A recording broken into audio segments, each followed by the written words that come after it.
Hi guys, Farhan Tipu here and welcome back to the Indulge Gadgets show.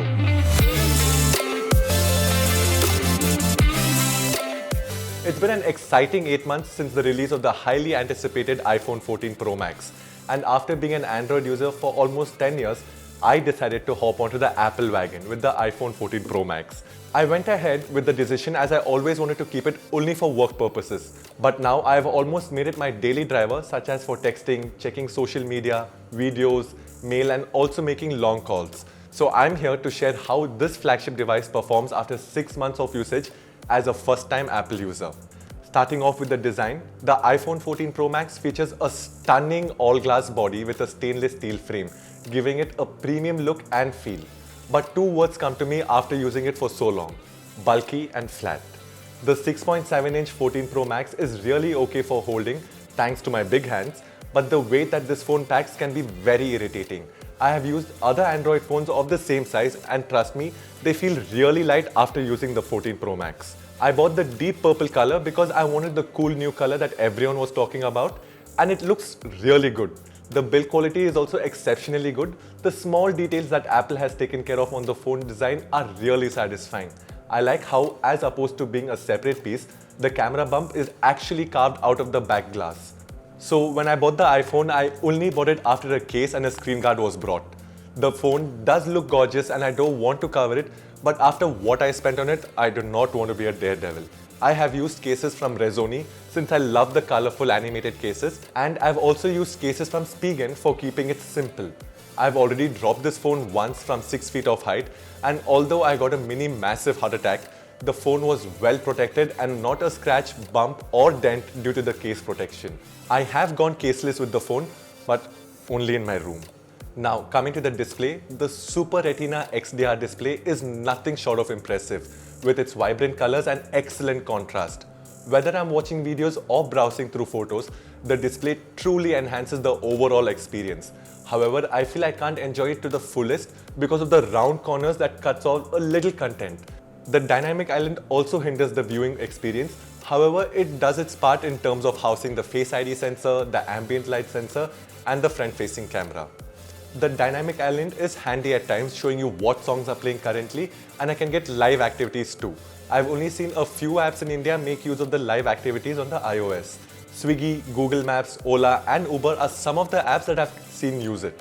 Now, coming to the performance of this tank, the iPhone 14 Pro Max houses a A16 Bionic chip. This chipset I feel works best with app optimization. The phone can handle multiple games at 120Hz without any drop in performance. Apps open quickly and multitasking is a breeze.